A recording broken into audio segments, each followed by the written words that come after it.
এই মেয়েটা যখনই তার জুতাটাকে খুলে তখনই তার ওজন হঠাৎ করে 200 কেজির চাইতেও বেশি হয়ে যায়। কারণ এই দুনিয়াতে এমন একটা জাদুময় জুতা আছে যেটা পরলে যে কোনো মানুষ পৃথিবীর সব থেকে সুন্দর মানুষে পরিণত হয়ে যায়। এই ডাইনি বুড়ি সেই জাদুময় জুতাটাকে পাওয়ার জন্য 200 বছর ধরে একটা জাদুময় আপেল গাছের দেখাশোনা করছিল, যাতে করে সে পৃথিবীর সব থেকে সুন্দর মানুষে পরিণত হতে পারে। ঠিক তখনই সেই জাদুময় গাছের প্রথম আপেলটা জাদুময় জুতাতে পরিণত হয়ে যায়। এরপর ডাইনি বুড়ি সেই জুতাটাকে পরলেই সে পৃথিবীর সব থেকে সুন্দর মানুষে পরিণত হতে শুরু করে। কিন্তু শুধুমাত্র 10 সেকেন্ড পর সে আবারও আগের মতো বৃদ্ধা হয়ে যায়। তখন ডাইনি বুড়ি বুঝতে পারে সে এতটাই বৃদ্ধ হয়ে গিয়েছে যে এই জাদুময় জুতাও তাকে আর জোয়ান বানাতে পারছে না। এজন্য সে অনেক রেগে সেই মহলটাকে ছেড়ে চলে যায়। কিন্তু রাত হলেই তার সৎ মেয়ে লুকিয়ে লুকিয়ে সেই মহলের মধ্যে ঢুকে যায়। সে শুধুমাত্র সেখানে ঘুরতে এসেছিল, কিন্তু তখন সে ওই লাল টকটকে আপেলগুলোকে দেখতে পায়। ঠিক তখনই সেই ডাইনি বুড়িও সেই রুমের দিকেই আসতে শুরু করেছিল।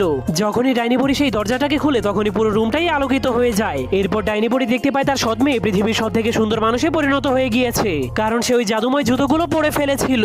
যা দেখার পর ডাইনি বুড়ি অনেক রেগে